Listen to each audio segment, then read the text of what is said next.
Hello my dear friends, welcome back to the channel. हम लोग को चल रहा था कॉन्ट्रैक्ट कोस्टिंग। तो आज बात करने वाले हैं कॉन्ट्रैक्ट कोस्टिंग में ऐसे क्वेश्चन के बारे में जिसमें क्या होता है, कॉन्ट्रैक्ट तो स्टार्ट होता है जिस फाइनेंशियल में, उसी फाइनेंशियल ईयर में कॉन्ट्रैक्ट कंप्लीट भी हो जाता है। यानी कि contract commence during the year and completed within the same financial year, right. Contract completed during the same financial year, तो उस केस में हम लोग कैसे करेंगे, ठीक है। तो देखते हैं क्वेश्चन नंबर 6, जिसमें हम लोग को बोला गया है क्या, the following information related to contract number 1 to 3 you are required to prepare contract account and contractee account. हमें इसमें कॉन्ट्रैक्ट प्लस कॉन्ट्रैक्टी अकाउंट दोनों बनाना है। Assuming that the amount due from the contractee was duly received. जो भी amount receive हो रहा है कॉन्ट्रैक्टी से, वो हमें क्या हुआ है, रिसीव हो चुका है, ठीक है। कॉन्ट्रैक्टी कौन होता है, तो कॉन्ट्रैक्टी वो इंसान जिससे हमें क्या करना चाहिए, पैसे मिलने होते हैं, यानी कि जो कॉन्ट्रैक्ट करा रहा है, ठीक है। जो कॉन्ट्रैक्ट करा रहा है वो कॉन्ट्रैक्टी होता है, वो हमें पैसे देता है, ठीक। कौन, किसको, कॉन्ट्रैक्टर को, जो कॉन्ट्रैक्ट कंप्लीट करेगा, राइट। देन इसमें direct material, direct wages, storage, loose tools और ट्रैक्टर एक्सपेंसेस वगैरह वगैरह दे रखा है। नीचे बोला है द कॉन्ट्रैक्ट प्राइस वाज 90,000, ठीक है, 90,000 कॉन्ट्रैक्ट प्राइस है। And the contract to 13 weeks in its completion, 13 weeks में कंप्लीट हो जाएगा, मतलब पूरा 13 वीक्स लग जाएंगे। The value of loose tools and store returned at the end of the period was 200 and 3,000 respectively. The plant was also returned at the value of 16,000 after charging depreciation 20%. Okay, जो plant है वो 16,000 return किया गया है depreciation charge करने के बाद, ठीक है, 20% डिप्रिसिएशन चार्ज करने के बाद। The value of tractor was 20,000 and the depreciation was to be charged और to the contract at the rate 15% per annum. 20,000 का जो ट्रैक्टर है उस पर 15% पर एनम के हिसाब से डिप्रिसिएशन चार्ज करना है, okay. The administration and office expenses are to be provided at 10% on work cost. अब जितना भी वर्क का कॉस्ट होता है, वर्क कॉस्ट, उस पर 10% हमें ऑफिस एंड एडमिनिस्ट्रेशन ओवरहेड देना है। तो अभी तक जितना भी खर्चा होगा उस पर हमें 10% देना है, तो उसको हमने कैलकुलेट कर लेंगे, कोई दिक्कत नहीं है। देखिए, यहाँ पर डिप्रिसिएशन का फंडा समझो कि प्लांट पे 20% और ट्रैक्टर पे 15% पड़ेगा। तो यहाँ पे डिप्रिसिएशन का फंडा समझो कि प्लांट पे 20% बोला है और ट्रैक्टर पे 15% पर एनम। तो 20% और 15% पर एनम, इसका मतलब क्या है, इसका मतलब यह है कि 15% पर एनम, यानी कि जितने समय के लिए यूज़ हुआ है मशीन, उतने समय के लिए हमें डिप्रिसिएशन चार्ज करना है। लेकिन अगर 20% या फिर कोई परसेंटेज देके पर एनम वर्ड यूज़ ना हो, तो उस केस में हमें क्या होता है, टोटल फुल ईयर का डिप्रिसिएशन चार्ज करना है, चाहे चाहे वो कितना समय के लिए यूज़ हुआ हो उस पर्टिकुलर कॉन्ट्रैक्ट में, राइट। यहाँ पर हमें फुल ईयर के चार्ज करेंगे और यहाँ पर देखेंगे, टाइम पीरियड कंसीडर करेंगे कि कितना समय के लिए वहाँ पर डिप्रिसिएशन, कितना समय के लिए वहाँ पे जो कि मशीनरी या फिर प्लांट यूज़ हुआ है, ठीक है। तो ये बेसिकली ध्यान में रखना। तो स्टार्ट करते हैं हम लोग। तो सबसे पहले डेबिट साइड में सारे एक्सपेंसेस आएंगे, यानी कि to direct material. Direct material पर कितना खर्चा हो गया जी, डायरेक्ट मटेरियल पर देखा जाए तो कितना, 20,250। तो 20,250 हम लोग मटेरियल पर लिख लेंगे। उसके बाद टू डायरेक्ट वेजेस, ठीक है, डायरेक्ट वेजेस पर कितना खर्चा हो गया, 15,500, तो इसको भी लिख लो। फिर to store issued, store issue किया गया है तो उसका भी खर्चा हुआ होगा कितना, 10,500 का, तो उसको भी लिख लो। And then loose tools, to loose tools, okay. Loose tools कितना है भैया, तो लूज टूल्स देखा जाए तो 2,400 का है, ठीक है। उसके बाद to tractor expenses, to tractor expenses, सारे खर्चों को डेबिट साइड में लिखना है, राइट। क्या है, रनिंग मटेरियल और वेजेस ऑफ ड्राइवर, तो रनिंग मटेरियल, रनिंग और ड्राइवर एक्सपेंस, ठीक है, ड्राइवर एक्सपेंस। तो इसको अगर जोड़ दिया जाए 2,300 को और 3,000 को, तो ये हो जाए कितना, 5,300, ठीक है। उसके बाद other direct charges, to other direct charges, other direct charges, other direct charges कितना है भैया, 26,50। तो 26,50 ये हो गया। अब देखो क्या बोला है, contract price 90,000। The value of loose tools and store return at the end of the period, तो जो भी रिटर्न हो जाता है उसको इस साइड लिखते हैं, तो by loose tools, by loose tools return, ठीक है, बाय लूज टूल्स रिटर्न। तो लूज टूल्स कितना रिटर्न हुआ है जी, 200 और स्टोर रिटर्न, ठीक है, बाय स्टोर रिटर्न, रिटर्न कितना 3000 का स्टोर रिटर्न हो चुका है। ओके, उसके बाद आगे बोला है कि the plant was also return at the value of 16,000 by plant account, by plant return, ठीक है। प्लांट भी रिटर्न हुआ है 16,000 के वैल्यू के साथ, लेकिन डिप्रिसिएशन चार्ज करने के बाद 20%, बस 20% यानी कि साल भर का डिप्रिसिएशन।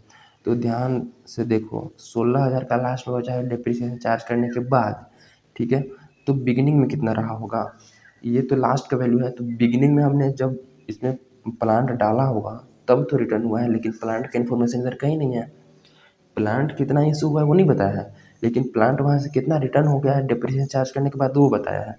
तो हम लोग कैलकुलेट करना पड़ेगा कि कितना प्लांट इशू हुआ होगा। तो उसको कैसे करेंगे, तो उसको देखो, तो हम लोग यहाँ कैलकुलेट हैं कैलकुलेशन ऑफ प्लांट इशूड, ठीक है, कैलकुलेशन ऑफ प्लांट इशूड, कि भैया एक्चुअल में कितना प्लांट इशू किया गया होगा एट द बिगिनिंग, तब तो वो 16,000 20% डिप्रिसिएशन चार्ज करने के बाद, ठीक है। तो देखो ध्यान से, अगर कैलकुलेशन ऑफ प्लांट इशूड के शुरू में कितना इशू किया गया होगा, तो लेट सपोज प्लांट की वैल्यू एक्स रही होगी, क्योंकि नहीं पता है तो एक्स मान के चलते हैं। अगर इस पर से इस देखो एक्स में से अगर 20% डिप्रिसिएशन को लेस कर दिया जाए तो वैल्यू कितने आ जाती है, 16,000 वैल्यू आ जाती है, ठीक है। यही बोला है ना कि 20% डिप्रिसिएशन चार्ज करने के बाद, 20% डिप्रिसिएशन चार्ज करने के बाद उसकी वैल्यू कितनी हो जाती है, 16,000 हो जाती है, ठीक है। तो 20% डिप्रिसिएशन चार्ज हो गया मतलब कितना, 80% इसकी वैल्यू हो गई। ये एक्चुअल वैल्यू कितनी है, 80% है ना। ओरिजिनल कॉस्ट में से अगर 20% घटा दिया जाए तो इसकी वैल्यू 80% हो जाती है। तो हम ओरिजिनल कॉस्ट निकालने के लिए क्या कर लेंगे, 100% में कन्वर्ट कर लेंगे। इसको क्या करेंगे, 100% में कन्वर्ट कर लेंगे। तो उसको कैसे करेंगे, देखो 16,000 जो वैल्यू है वो कितनी है, 80% है, 80% है, और 100% में कन्वर्ट करने के लिए 100 से मल्टीप्लाई कर लेंगे तो ओरिजिनल कॉस्ट आ जाएगा। तो इसको कैसे करेंगे, इसको डिवाइड करो यहाँ से, 8 2 जा, ठीक है। तो 2,000 इंटू 10 इज इक्वल टू 20,000। तो ओरिजिनल कॉस्ट कितनी आ गई, एक्स की फिगर कितनी आ गई जी, 20,000। मतलब ओरिजिनल कॉस्ट ऑफ मशीनरी जो कि बिगिनिंग में इशू किया गया होगा वो कितने का होगा, 20,000 का होगा, राइट। तो हमें क्या करना है कि इस 20,000 को टू साइड में लिख देना है। उस 20,000 को to plant issued, to plant issued, plant की एक्चुअल फिगर कितने, 20,000, 20,000 इशू कर दिया, ठीक है। अब हमें क्या करना है, अब देखो और ट्रैक्टर की वैल्यू थी 20,000, उस पर हमें कितना चार्ज करना है depreciation, 15% per annum, 15% per annum, ठीक है।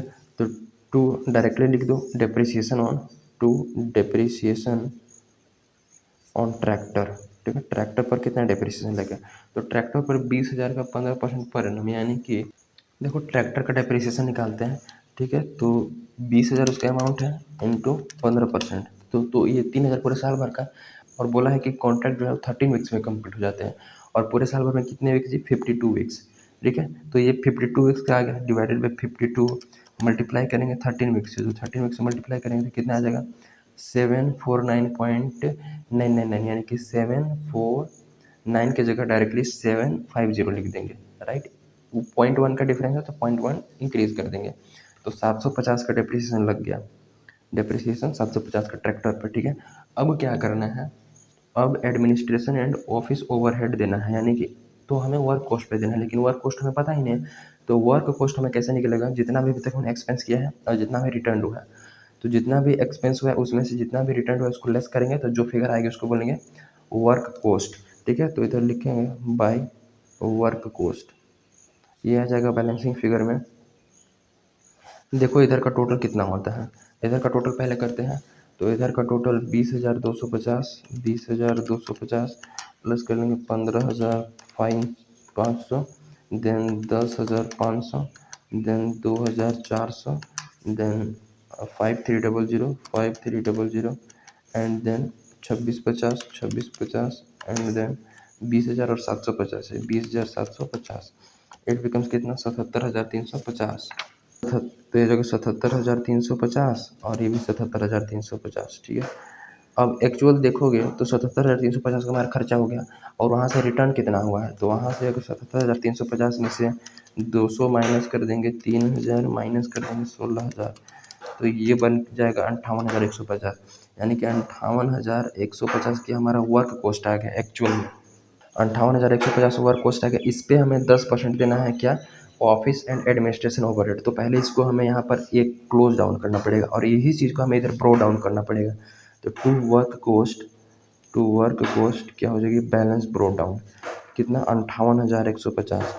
ठीक है, अब इस पर लिखेंगे to office and administration overhead, to office and administration overhead. ठीक है, 10% देना है तो 10% कितना हो जाएगा, 58,150 इंटू 10%, तो 5815। ठीक है, 5815 ये आ गया। उसके बाद अब क्या करना है, उसके बाद कुछ नहीं करना है। अब हमें अकाउंट क्लोज करना है। तो अकाउंट क्लोज कैसे करेंगे, अब देखो 30 वीक्स में ही कंप्लीट हो जा रहा है, मतलब 1 साल के अंदर ही कंप्लीट हो जा रहा है। तो जब कॉन्ट्रैक्ट 1 साल के अंदर ही कंप्लीट हो जाता है तो हमें कॉन्ट्रैक्टी से पूरा पैसे मिल जाते हैं। तो उसके उसमें हमें यहाँ पर बाई कॉन्ट्रैक्टी लिखना होता है। ठीक है, बाई कॉन्ट्रैक्टी अकाउंट, कि हमें कॉन्ट्रैक्टी से कितने पैसे मिलेंगे, मतलब एक्चुअल कॉन्ट्रैक्ट कितने का था। तो एक्चुअल कॉन्ट्रैक्ट 90,000 का था, जो कि हमने अभी तक 58,150 और 5815 का खर्चा किया। तो हमारा कॉन्ट्रैक्ट क्या हो जाएगी, कंप्लीट हो गया। तो जब कॉन्ट्रैक्ट कंप्लीट हो गया, इतना खर्चा हुआ तो प्रॉफिट या फिर लॉस हुआ। तो देखो हज़ार अभी कितना खर्चा हुआ टोटल, 58,150 ऐड कर लेंगे 5815। ठीक है, 5815 टोटल खर्चा कितना हो गया, 63,965 का खर्चा कर दिया और हमारा कॉन्ट्रैक्ट कंप्लीट हो गया। कॉन्ट्रैक्ट था कितने का, 90,000 का। ठीक है, तो हमें फ़ायदा कितना होगा, 26,035 रुपये का फ़ायदा होगा। 26,035 to profit and loss account, right, to profit and loss account 26,035 लिख देंगे। ओके, और जो 90,000 पैसा है वो कॉन्ट्रैक्टी से मिल जाएगा, तो कॉन्ट्रैक्टी अकाउंट में इसको ट्रांसफ़र करो, कॉन्ट्रैक्ट अकाउंट के क्रेडिट साइड में तो कॉन्ट्रैक्टी अकाउंट के डेबिट साइड में, टू कॉन्ट्रैक्ट अकाउंट। ठीक है, टू कॉन्ट्रैक्ट अकाउंट कितना, 90,000 पैसे आ जाएंगे इधर, और ये पैसा देगा तो हमें इधर से बैंक से पैसे मिलेंगे, तो बाई बैंक अकाउंट कितना, 90,000। ठीक है, तो ये 90,000 और ये 90,000।